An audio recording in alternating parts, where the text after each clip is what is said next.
What if I want to eat a snake instead of a fish? What if scorpions are just the crawfish of the desert? Boil them up, season them, and start dipping them in the right sauce, and maybe they're even better than an egg. Had Jesus been talking to a crowd of Cajuns, he probably would have used different examples for things people don't want to eat. But the point is the same. When we ask God for our daily bread, he isn't going to trick us and give us poison instead. It wasn't that snakes and scorpions don't taste good. The point is that they are venomous, capable of killing people with the toxins they deliver by biting or stinging. So maybe I'll ask it this way. What if I want toxic things?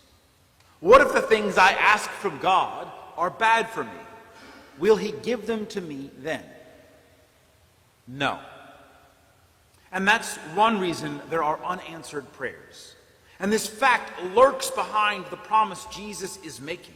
This whole gospel is about the power of prayer. For everyone who asks receives, the one who seeks finds, to the one who knocks, the door will be opened. Jesus is not lying. He's just focusing on asking for good things. He knows, of course, that we will often do just the opposite. Not that we usually know when we're asking for the wrong thing. And one of the best ways to find out is by asking repeatedly. Take another look at that first part of the gospel. One guy goes to his friend late at night and asks for some bread. And when he fails the first time, what does Jesus say? If he does not get up to give him the loaves because of their friendship, he will get up to give him whatever he needs because of his persistence. If the sleeping friend is supposed to represent God, that means Jesus is basically telling us you should annoy God with your prayers. This isn't the only time he says that. In another part of the gospel, he tells the story of a woman who nags a judge into submission and says we should do the same thing to God with our prayers. So I mean it. You should annoy God with your prayers. Ask, seek, knock until God gives in and gives you what you want. But what if what you want isn't good for you? What if it's toxic? Ask anyway. Jesus really stresses the fact that God is actually better than the sleepy friend, the lazy judge, or our earthly parents. Even earthly parents wouldn't feed their children poison.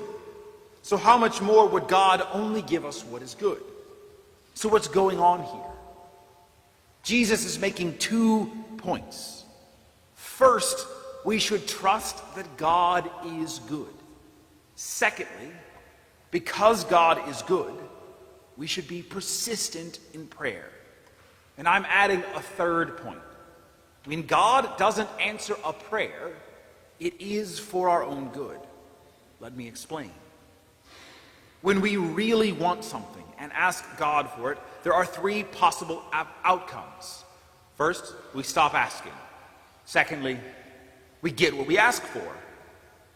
Or, the point I'm making, we change. That's part of the reason God does not immediately grant our every request like a genie.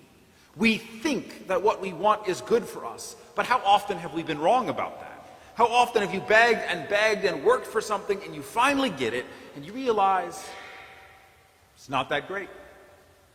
One day we'll all realize that the devices we love are quite often bad for us. Besides all that, our desires are fickle. They are unreliable. Our desires are confusing. By telling them to God, however, we are uniting them, these unreliable experiences, united to the completely reliable God. God does not change. But our desires often do.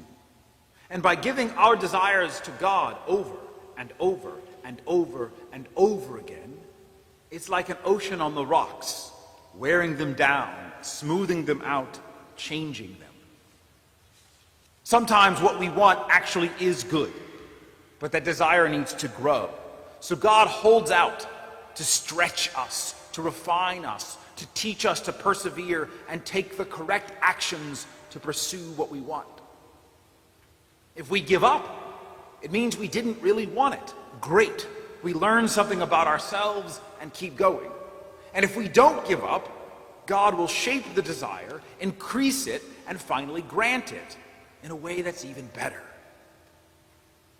And if we do not give up on what we ask for, and He never answers that prayer, it is because what we want is not really good for us, not what's best.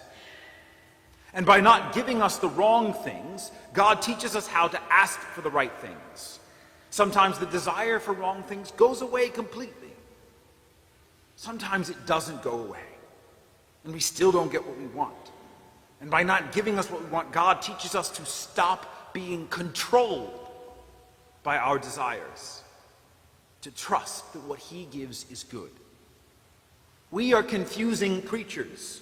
Our emotions and desires are mixed up, confusing, unreliable, but we still have to live with them and deal with them. We have to sort the good from the bad, to learn to do what is good no matter what we feel or want. And practically speaking, what does this look like? How do I learn the difference between my good desires and my bad ones? You can and should read the Bible and the Catechism to learn what you're supposed to want.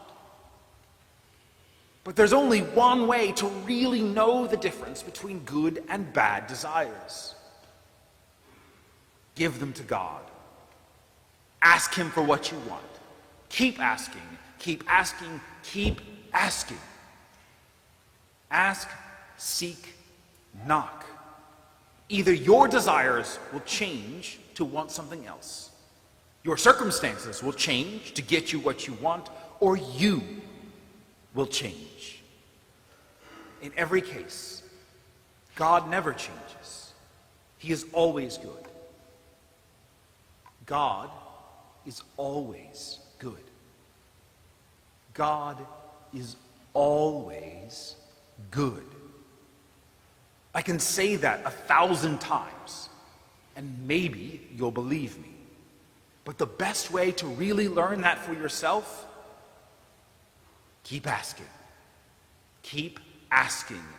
Keep seeking. Keep knocking. And eventually, you will open the door that really matters.